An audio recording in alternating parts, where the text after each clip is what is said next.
everyone. Welcome again to Get Celebritized. I'm your host, Aurea McGarry, where I help you learn how to live more, give more, and earn more. Like I like to say, earn more, live more, and give back more. This episode is going to be chock full of all of that today because I have a very special guest here with me, Tim Buwick, who I actually discovered on YouTube. You ever discover somebody really cool on YouTube? Then you reach out and connect with them? Well, that's exactly what I did. And Tim Buwick is everything all rolled up into one. Let me tell you a little bit about him. He is dedicated to breathing life into your life. Such a person of our hearts. He's an author, a corporate keynote speaker. He's an athletic and business coach, MC, a sports announcer. He's the author of Blasé into Blaze. His personal mission is to leave footprints on another person's heart by creating stick to your rib moments that are infused by light, laughter, and love. We're going to talk to him about all of this and see how he incorporates living his best life with all of these magical influences that he works in. So, Tim, let's get him up here. Hey, Tim, welcome to Get Celebritized. Aurea, it is a pleasure to be with you. Aurea Sunshine, this is exciting. I'm so glad you reached out to me. I am too. I am a newbie pickleball fan, and I've been, I just got PPR certified. So I was looking on YouTube for some extra tips. I was looking up PPR and I was looking for coaches, kind of seeing if I can get any insight on what that big test was going to be on. And you popped up in my YouTube feed with excellent tutorial videos. Well done. You know me as a producer, I like to look at well done, good technique, people that have some good visuals. Yours were excellent, spot on. And I did a little deep dive into the intro and I saw that you're a speaker, an MC, an author, all this. And here you are, a pickleball coach on YouTube. I'm like, wait a minute, you got it all going on like me and a lot of my students do. So I had to bring you on and talk to you about how do you do all that you do? You're like a person after our own heart. Well, it's interesting because when I hear the introduction, and thank you for that, I look and I beat myself up and I say, gosh, I should be doing so much more. I could be doing so much more. And I guess that's just the way I am interested and curious in about everything. And the problem is that, you might be able to do everything, just not all at once. And so that's the challenge. All at once. Exactly. That's the challenge of all that is to do all that I do and to do it to the best of my ability. And it's one of the things that I think about in the many streams of income and different streams of professionalism that I engage in is I think about the definition of success. And I want to be the best at everything I do. But my measure of success is not how it's compared to someone else, but compared to how good I can be if I give it 100%. Mm-hmm. And that's what I want to do every day is to say, can I be better? Yes, I can be better. It doesn't matter what anybody else is doing. What am I doing to improve myself in whatever that endeavor may be? Well, I'm glad you said that because you have really good heart in your quotes that I noticed when I was looking on your website. Like you talk about wanting to breathe life into other people's life. Here you are, an author, a speaker, a tennis coach, a pickleball coach. You've got so much going on. And when I work with a lot of women in my coaching businesses, they find it difficult to multitask and monetize it all well. So many of us have many, many passions. So talk to us about how you balance all these juicy things you love to do. You've got the heart to want to really touch lives. You don't seem like the person, that's just, I just want to go out and make $1 million and that money drive, but you do make a career out of it. So talk to us about how you do that. Well, I was just going to say that I'm not money driven. I mean, that doesn't provide happiness and joy for me. And the key, to back up just a little bit, I was with Wilson Sporting Goods for nearly 30 years. Loved it, worked with a great team there. It's a great brand, fun industry, and was director of promotions and got to work with Roger Federer and Serena Williams and Billie Jean King and all these big names and got to do a lot of cool stuff. Had nothing to do with money. It was the people and doing what you're passionate about. And it's fun to get paid on it when you do something that you love. You don't never feel like you're working. Exactly. What did you Exactly. do for them? What was your job? So I was a territory manager in Kansas City, and then the president of Wilson moved me out to Charlotte, and I ran the Carolinas business. And then I moved inside and was director of promotions for Racket Sports. And so I was charged with signing the contracts for the ITA and the NCAA and running our academy business and doing worldwide demo days and working with our Wilson advisory staff. And Wow. again, just had a great team there, and it was just so much fun. And such a fun industry to be in. So I feel truly blessed. So then after I left Wilson in 2018, Why did you leave? and I left, it was we got separated. There was a change in management and they wanted to go in a different direction. And so, it was like, okay, I think it's time to leave now. And so I thought it was going to be so much more difficult to leave because I had been known for almost 3 decades as the Wilson guy. Oh, you're the Wilson guy. I can't remember your name, but you're the Wilson guy. And I found it was really almost easy. But the challenge was, now what? The question was, now what? And what it turned out to that eventually became a book is a deep dive within myself. As Socrates says, know thyself. I thought I did until I went through a process, which I call the M5 discovery process, of finding out who you are. And it came to fruition of going through this process of an equation that I call the Ablaze equation. And the Ablaze equation is this. It's passion, which is what I have, plus prowess, which is what I do, multiplied by purpose, why I do, plus problem. What could I solve in the world? That's really And important. if I get that equation right, then that's going to lead to an ablazing life that I'm going to hit on all cylinders. And so I first had to take a deep dive in how I'm uniquely wired. What are my gifts and abilities, talents, and how can I lean into that? Because one thing I know, Aurea, is I suck at a lot of things. We all do. I'm really bad at a lot of things, but there's a handful of things that I do pretty well. Mhm. I need to lean into that. And then once I figured that out and said, okay, where can I put those skills and abilities and passion to good use to add value to people, add value to the world, which, as we know, give and you shall receive. Mhm. And so that's how all these different endeavors came about, because it comes from passion and purpose. You said something really insightful in what you just said there. I want everybody to pick up on this because it's really important. In all of that, you said the main point in there that a lot of people miss was you had to also, with all of the things you do well, find the pain you wanted to solve. You've got to solve a problem. And I find, and tell me if you find the same thing, we try to do things that we're really good at, but we're not solving a problem that people really need solved. Do you find you have to sit back and take stock of, okay, what problem do people want to have solved? Do you find that helps the monetization, the career aspect of utilizing your passion, your dreams, turning into a business? Well, I just recorded a video yesterday that I haven't published yet, but it was essentially asking the question, do you live your life by design or by drift? And are you designing your life or are you drifting through life? And it was talking about, at the end of the day, did you have a great day? And if you did, why? Mm-hmm. And not too many years ago, I got to the end of the day and I go, this was a great day. And then I thought, why don't I do an analysis? What is the anatomy of a great day for me? Mm-hmm. And I went through and I said, it was a great day because I did some public speaking. I added value to people. I brought joy to people.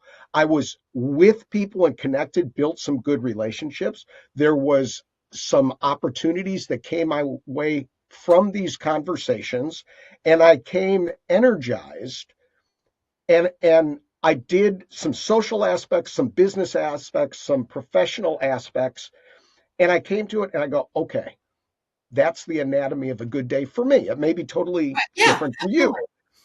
So then my question is, how can I replicate this more often? So if I know that's what brings me joy and hopefully brings value to others, how can I put this on rinse and repeat? And I need to look at that. So what are the ways that I can do that? So me as a sports announcer and a speaker, I went through speech communications at Eastern Illinois, and so I was a radio, morning show host and a sports and a news anchor on television. Did all that in my early part of the career, and so it's kind of like my background, a love of broadcasting, a love of communications, and so I look and I say, what can I uniquely do to contribute to the world? And everybody is different. Now, as the saying goes, be yourself because everyone else is taken.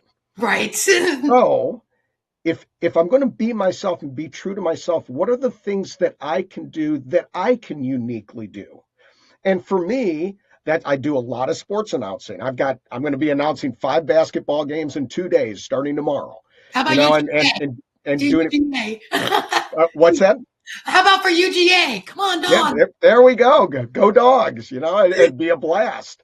A lot of passion there. And that's something I can uniquely do because of experience, because of passion, and because of my love for creating an atmosphere and a culture of fun and an excitement and enjoyment. I want people to come away from an interaction with me being better for it and bringing joy.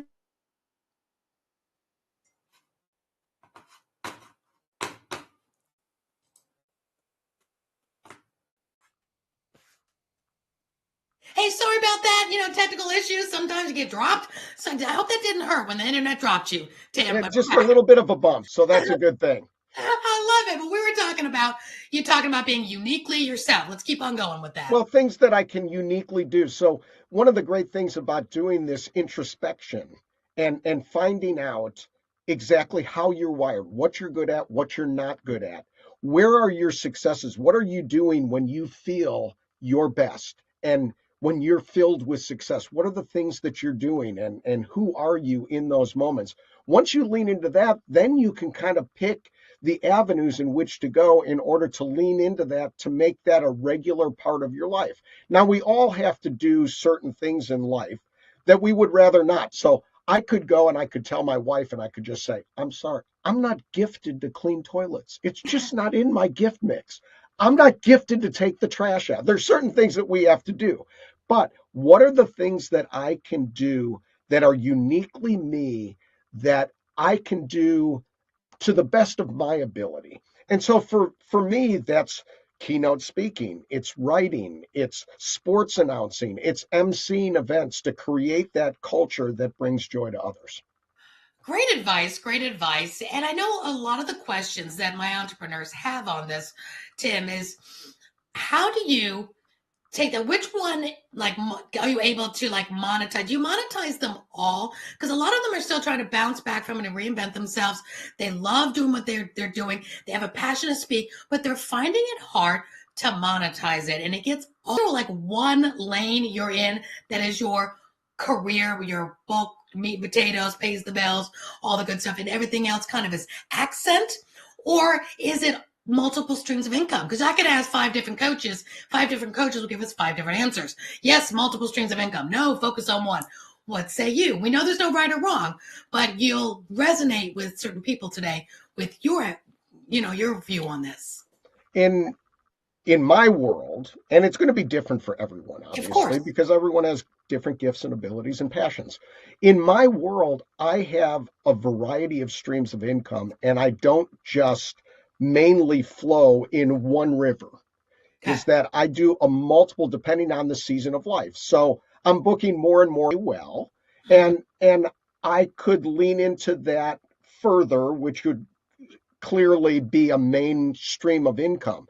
But I love teaching pickleball and platform tennis as well. So I'm on the court quite a bit as well. Book sales, I get royalties off the book sales. That's great.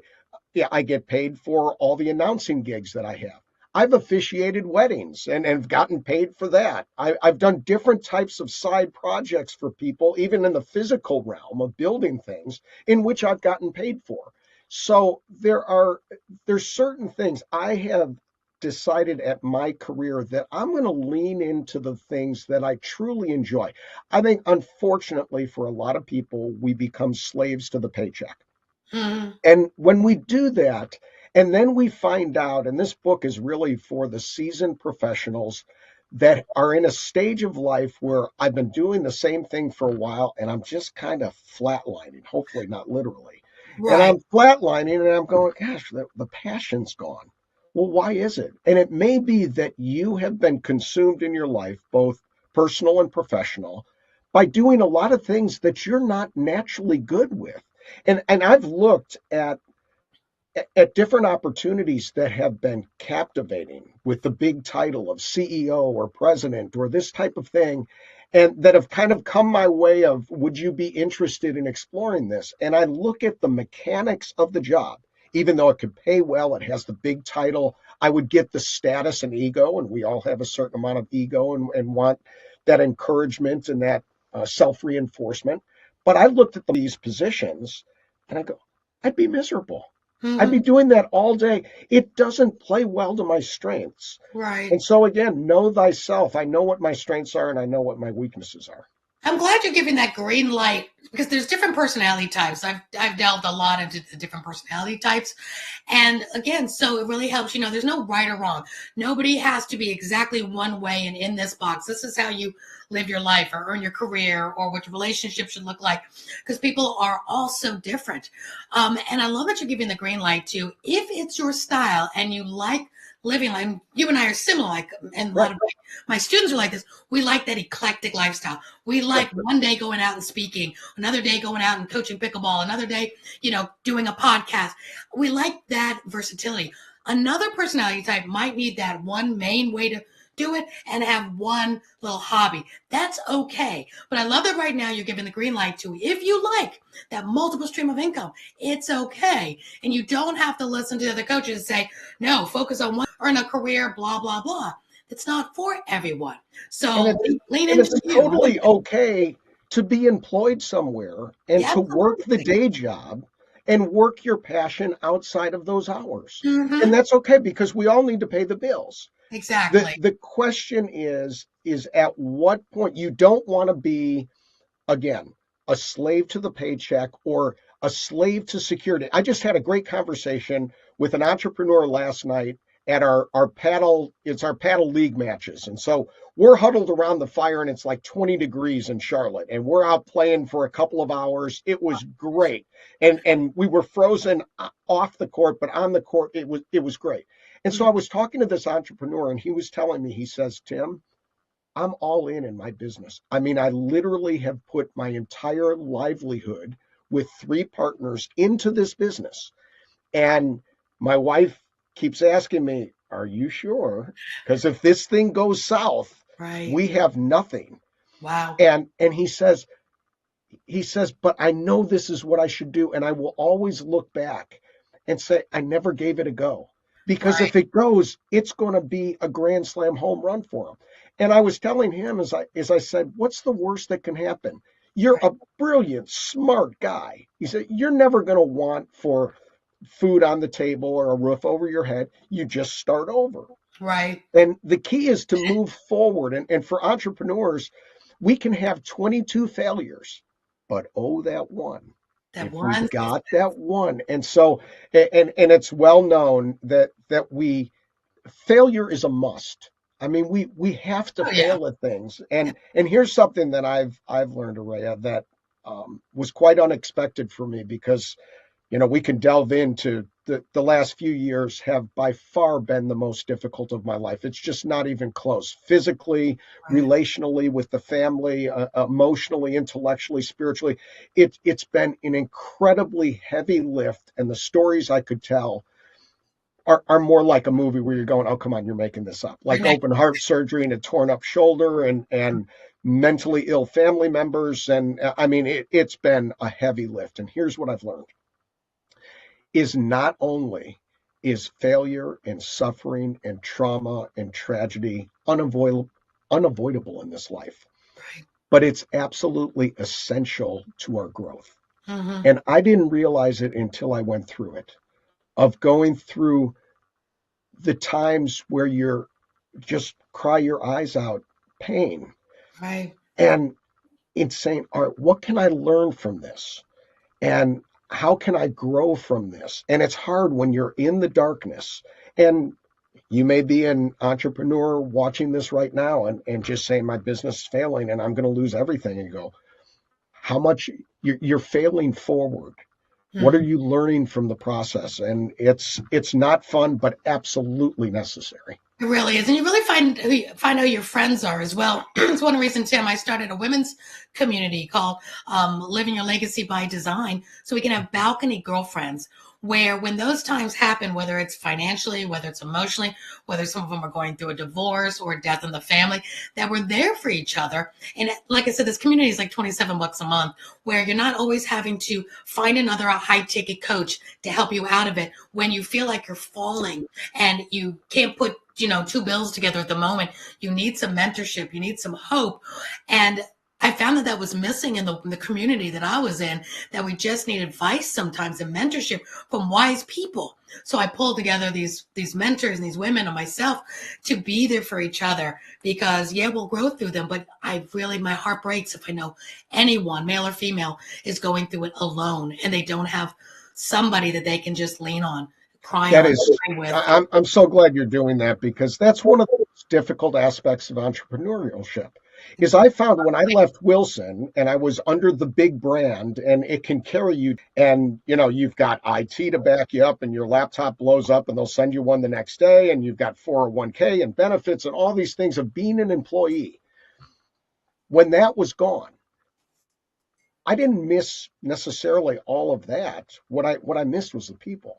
The And water that's cooler. the way that I'm wired. But even for those who are introverts and more of a step back from the social circle, we need the support system. It's We really do. absolutely critical, and that's one of the biggest challenges of entrepreneurship is the loneliness of it. And Hmm. so by you putting that together, you're leaning into your gifts and Hmm. and solving a problem in the world. It's perfect. Yeah, absolutely, absolutely. Because whatever we're going through, we realize we're not going through it alone. Somebody else either going through it now or been through it. So when I was feeling that burnout, kind of loneliness, like, oh my gosh, I just need to talk to somebody that might have an answer to this, but I don't want to buy another program or another. I don't need that because I don't know what my next step's going to be. I Right. found a lot of that through the pandemic when everything I did, which you'll relate to this, Tim, was in person. I was a red carpet MC, a TV show host, did events. Everything was with hundreds of people. Pandemic completely shut my income Mhm. and career down for a long time. So I had to Right. learn how to go online. I had no idea. Well, where do I go? Who do I talk to? How do I learn this? I had to spend a lot of money on coaches. Some were good, some were not, and learn the hard way. So I tried to give, the women now, okay, so you don't have to make buying mistakes and put the cart before the horse. But maybe that's a good program, but you're not ready for it yet. You need A, B, and C before you can even understand this program, which you'll need later on. So it's Right. that mentorship, that wise, girlfriends together. We like to be called balcony girlfriends. Where you're die hard. What do you need? Shoulder to cry on, advice. I know somebody that can help you, referrals, and it's just we need community. And one And thing that attracted me to you too, Tim, was the fact that you're not only just so successful in this wonderful world that I can relate to, speaking and coaching and athletics, but your mission and you're dedicated to breathing life into others. I hear that a lot with women, but I really don't see that a lot with the men, putting that out there on their website. I'm here to inspire you, which I think so is I really I neat. raised my hand a moment ago and I go, oh, confession time. I've got Uh-oh. a confession to make. Is so I was known through my career. I'm not a shy guy.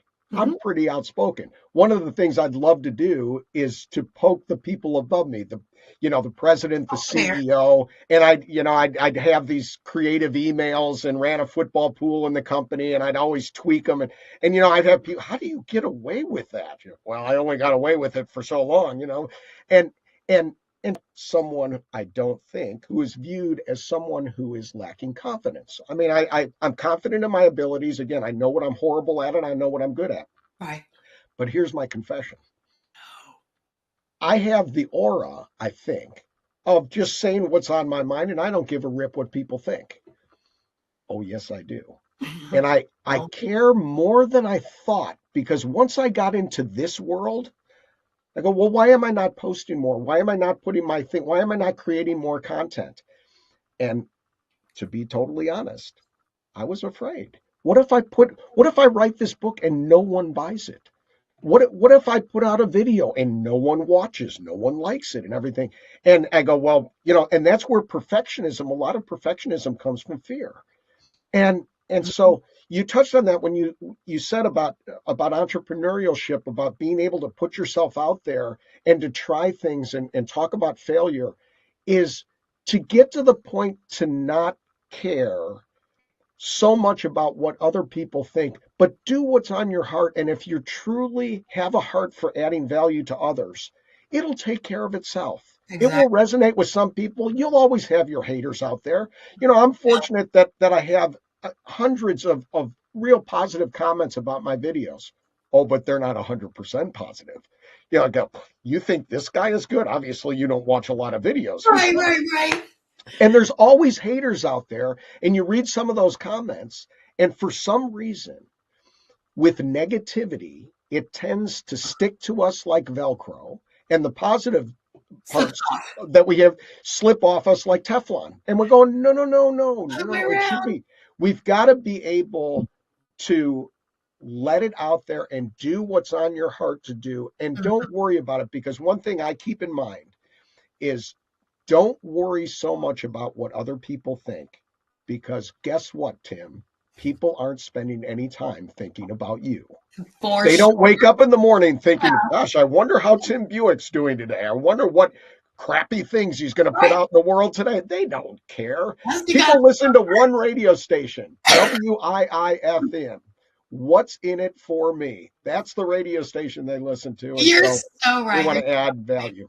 And I know you do this too, where when we put them out there, I have this, what helps me get things out there. I'm not so much a perfectionist, like in details. I'm more like the opposite, where if I help one person with whatever it is I'm putting out there, then I've done a good job. Because when I A got win. cancer in 1999 on my 38th birthday, and don't do the Mm. math, but anyway, but when I got cancer, they took out my vocal cord nerve and they told me I'd never speak again above a Mm. faint whisper. It'd be impossible. And I remember, for one, I couldn't speak for almost 2 years. It was very faint. Then it started coming back, but I sounded like I had a tracheotomy. It was really bad. Mm. And I was very self. Lord told me to go ahead and start a talk show to put a spotlight on nonprofits. And I had a, acting background. I did soap operas, born and raised in New York City, whole Mm-hmm. 9 yards. But now I really sound bad. And I have a little bit of a cold today, so I'm sounding a little bit bad today. But my focus was so on the stories I was telling and my mission in life to spotlight good people making the world better, that I didn't care what I sounded like. And speaking of YouTube, not only did my voice sound bad, 1 week before I went on the air and did Habitat for Humanity, Mm. my Yeah. hair started falling out again. 5 years Oh. after chemo. So as a Mm. woman, not feeling beautiful, my hair falling out, having to get a wig, sounding bad, I had to just get my mind off of how I'm not looking like a beauty queen at this moment. This was 10 years ago. Right. But these stories have to be told. Went ahead and did it. And on those videos, many times people would say, you sound like a chicken. Literally, that was some comments. Yeah. And there were some good comments, of course, about it. But in 1 year, after 22 episodes, I won the Emmy Award for my talk show. And I'm not supposed to be able to talk. And that was my little girl dream. So I Oh. wasn't a size 2. I had on sometimes not great wigs, couldn't speak. Everything I shouldn't have been was in that visual part of it, the sounding, but wasn't inside my heart. And I did it anyway. So I love giving people hope. Do what you're supposed to do. Stop worrying about you're thinking you're not good enough to do it. If you're called to do it, do it. No matter what you sound like, no matter what you look like, no matter whether you have technical difficulties and somebody pops off the internet, you got to get back on. It's okay, because you're meant to be doing and saying what you're doing and saying. Get out there and do it. Don't be a Amen. perfectionist. That's a fantastic story. And a lot of times we're so worried about how we're being perceived. Mm-hmm. And this is true, just not in the public facing of, I do a lot of public facing things. So I've got an audience in many circumstances of my performance. It doesn't matter. You could be in construction, and Mm-hmm. you Yeah. say, you do how you're wired and what can you do time. And you're so involved and so engrossed in the project, whatever that project may be. And that's why it's so gratifying to help people find out how they are uniquely wired, and so that they can craft their personal purpose and mission statement. And that serves as a guardrail for your life. And so when I crafted my personal purpose and mission statement that you said to create stick to your ribs, or to leave footprints on another person's heart by creating stick to your ribs type moments filled with light, laughter, and love. Every one of those words is done with intentionality because I know who I am. So I think about this and you say, well, what is leaving footprints on another person's heart? Which everyone can do regardless of what industry that they're in. For sure. And I say, so I use the example of, if you walk into a movie theater, what's the one thing you do not want to happen? It's to walk out of the movie theater the same way you walked in. You want to be changed. You want to be different. So when I see a great movie, I will say, oh, that sticks to my ribs. That's going to be with me for a while. We do the same thing with meals. And you go to a restaurant and you go, oh, that was heavenly. You're going to remember that for a long time. That's what we're called to do in our life. And we can do it. Even the most introverted of people can do this. You're right. By their one-to-one interactions or doing whatever they do with such excellence and care about the other person that it sticks to their ribs because of how you treated them. And, that is the secret to living a high and fulfilling life. I love that. And the world needs all different personality types. We don't need Amen. another Ray. We don't need another Tim. We don't need another Oprah. We all need whoever we are meant to be. Go out there and be it.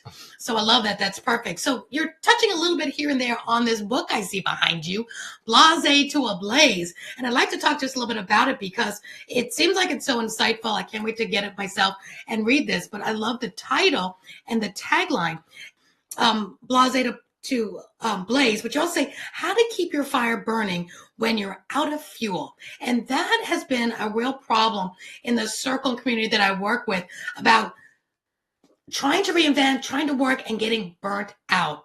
Tell us a little bit about what you touch on in your book about going from blasé, maybe burnout, to ablaze again.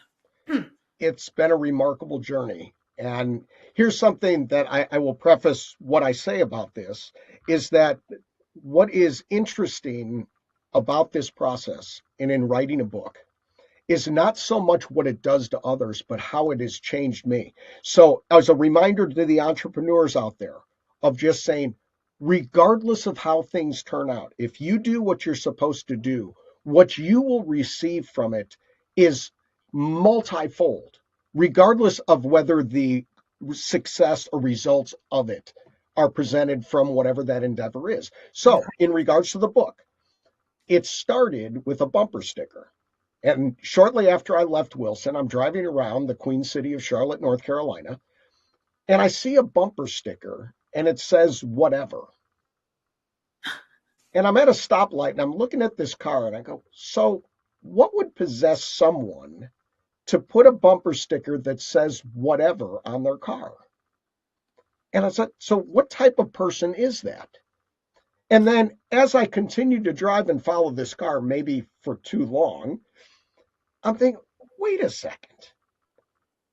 This is your one and only life, and you're going to put whatever on your bumper? It's not whatever, it's whatever it takes. And I'm going, how could you not care? I mean, whatever you see, it's kind of like, yeah, whatever. Right. The election, whatever, the sports, whatever, UGA, whatever, and you just say, I know that's offensive. But you cannot be whatever. This is your one shot. Right. But look, when you change it with one word, whatever, or two words, it takes. Yes. Wow. Whatever it takes, not whatever, but whatever it takes. And I thought about the prevailing blasé in the world, that a lot of people, again, go through life by drift and not design. And when you're drifting through life, not doing how you're uniquely wired to contribute to the world, you get to whatever.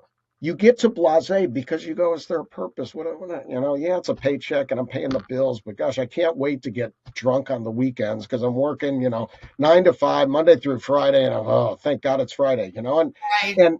and so that stimulated this of how do we go from Blasé to Ablaze, which led to the Ablazing equation of figuring out, no, you've got to figure out how you're uniquely wired and do those things that are your gifts and abilities.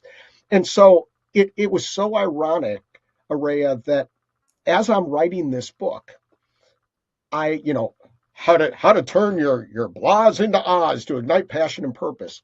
As I'm writing this book, I'm going through the most difficult circumstances of my entire life.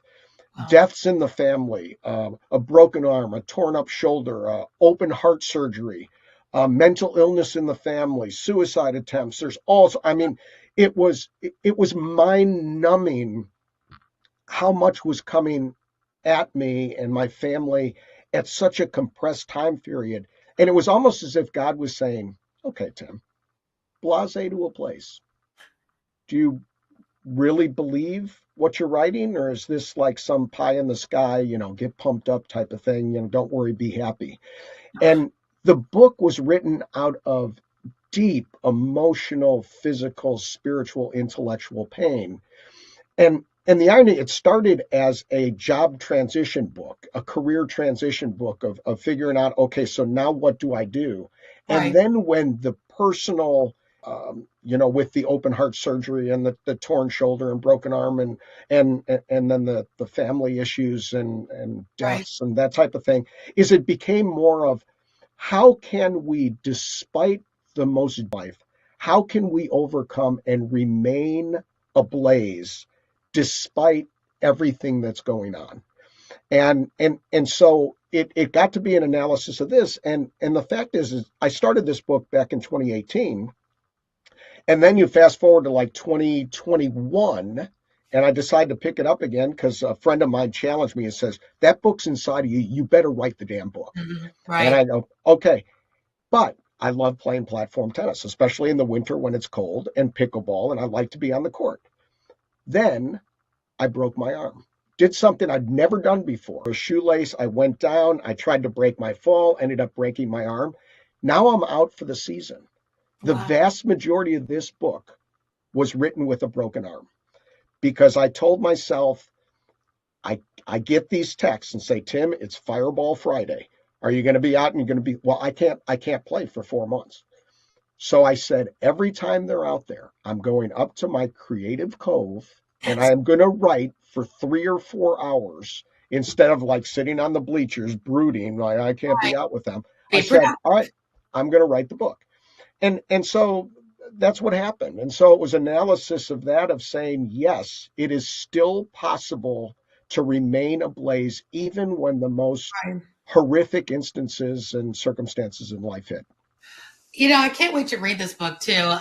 We've learned through I've had a lot of these conversations through the pandemic, working with the women that I work with, about when you go to write your book. So many of them wanted to write their book, and it was such a good time for people to sit back because they couldn't do anything else to do that book that was blazing inside them.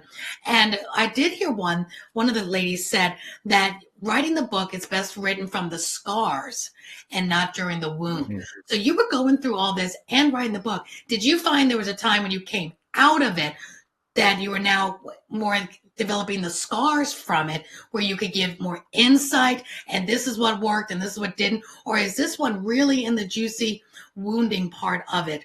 So like, do you have some really good ahas in there because of it? Because we're going through it all at the same time. Well, more confession is when I first started the book, I wanted to sound smart. I wanted to sound well-researched. I wanted to sound like the greatest authors and sounded intellectual. And I, to be honest, I think I was trying too hard. And then it hit me as I was writing. I go, oh, screw it. Quit pretending to try to be somebody else. Just be yourself. And so the book is really written as if I was talking to you. And I go, that's who I am. I'm a conversationalist. I want to try to contribute to your life quit trying to pretend to be this giant intellectual author that, and stop, Tim, just stop and just write it. I love And that. it became easier. Writing is difficult. I was It is. listening to a podcast. Tim Ferriss was talking to Jerry Seinfeld, if I remember. Okay. And Seinfeld was saying, he goes, they say that as you write, it gets easier. He says, that's total BS. He says it never gets easier. And it is true. Sometimes you sit down and it's just laborious. But then when you do write from the heart and write from the scars and just say, here's what I've learned through the process. Right. And this is battle tested wisdom. Not that I don't possess any special wisdom, but it is through circumstances that I would not wish on anybody. But this works. Is that if you do the steps of Ablaze, and I can go through them with you if you'd like, but I have an acronym Ablaze, and if you on a daily basis, your countenance will change. You can overcome the tragedies and trauma in the world. Well, I'm going to encourage people to go to your website, timbuwick.com, to get the book. I know I'm going to go get the book as well. We only just kind of, connected with each other here on the internet, which is amazing. But when you're talking about this, I want you to give us a tip, but I also want you to tell us some advice. So if somebody's got it inside them to write the book, should they be writing and journaling during their experiences, this, because you went through lots of things, one after the other? Is it important to be writing through it and then come out and then kind of process it all? Or do you say, don't write until you've come out all the way out of it? What say you? Absolutely. I write all the time, Journal. and so there was an author, two things come to mind as I think about writing. There was an author, and I can't think of the author's name. I believe he had 87 novels. Oh, wow. And he was asked, world, do you write 87 books? And he paused for a moment and he said, 300 crappy words every single day. And I thought about that. I go, wow. And I believe it's the author, Jodi Picoult, who said, you can't edit a blank page. Write something. It could be total junk. Just write something and it will start to flow. It's like priming the pump. You've got a hand pump and you go, and there's no water coming out and you're like, finally comes out. And then finally you get that little trickle. But boy, it takes a lot of effort. And so I have to, the secret is getting started. I think I've got another book out. I'm writing my second book, and I think my third book is going to be the 6-minute miracle. And the 6-minute miracle is the secret is in the starting. So if you ask yourself the question on something that you should do, can you devote 6 minutes to it? Just 6 minutes. I love that. There's nobody that can't say, I can give it 6 minutes. There's nobody. I've lied to myself and I go, oh, I don't have time for this. That's not 6 minutes. Yes, 6 minutes. But what the miracle is, the 6 minutes turns into a dozen, 18, 24, 30, and you start getting on roll. But the secret's in the starting. And I confess so often, I don't start and just do the 300 crappy words. Just do that. Is there a reason why it's 6 minutes and not 5 or 3? I thought about it and I go, 6 minutes is long enough. But as I've gone through, and I've done this for years now, it really works best in 12 packs. 12 minutes, I think. But I like the 6-minute miracles. Got a better ring to it. But there's something about a dozen minutes where it's just long enough where you start getting into the flow. And it doesn't have to be writing. It could be returning emails. It could be something that you've got to get done. And just say, before I check the website to read up on my beloved Chicago Bears that are a mess again this year, or to get on, because I'm curious about everything. So I want to get in the Wall Street Journal and the New York Times and read about what's going on in the world. Before you do that, Tim, did you do your PT? Did you do your stretching? Can you devote 12 minutes to it? What are the things that I need to do on a daily basis in order to stay ablaze? And again, that's design versus drift. I love it. You could change your life in 12 minutes a day. You can change your life in 6 minutes a day. because then it turns into 12. I love that. And I know we're running out of time. We've got a few more minutes. So, Tim, before I let you go, and I definitely want to have you back, you've got so much good stuff. I hope people go to your website if they're into sports at all, and tennis, and what you call platform tennis, and pickleball, my favorite. Your YouTube videos are phenomenal. Absolutely love them. But I want to ask you two things. One, can you give us a tip? I know you've got a list of tips in your Blasé to Ablaze book. Can you give us one key tip today to help those who are watching and listening to go from Blasé to Ablaze? And then all of you. As we are recording this, we're just out of Thanksgiving. Appreciation is the mother of all virtues. And if it starts with appreciation of we all can give thanks for elements that are in our life. And even in the darkest moments of my life, lying in the hospital bed after open heart surgery, I'm thankful I had a great surgeon that repaired my heart. We can all show appreciation, and it's difficult to be blasé, to be depressed, hateful, all the other negative circumstances and dispositions we could have when at the same time we're grateful. You can't be hateful and grateful at the same time. And so often we focus on the negative of the negative aspects of our life, and we start the day with blasé and can't get out. Start the day with gratitude. If we start the day with appreciation, that is the A in Ablaze. It starts with the foundation of appreciation of this time that we've had to spend together here over the last hour. I appreciate that. It's like, what had to happen for this to happen? You reaching out to me, and it's a special time. And so everyone can do that. So make a list of 3 to 5 things you wake up in the morning and just say, I'm thankful for this. You're going to be on your way to Ablaze. And, we've said that a lot too. Over the years, I'm a cancer survivor, domestic violence survivor. I work with nonprofits, and I work with parents that have lost children. And just by waking up in the morning, having a roof over your head or clean water to drink. I mean, it seems so like cliche, but one of the charities I work with help the children of Haiti.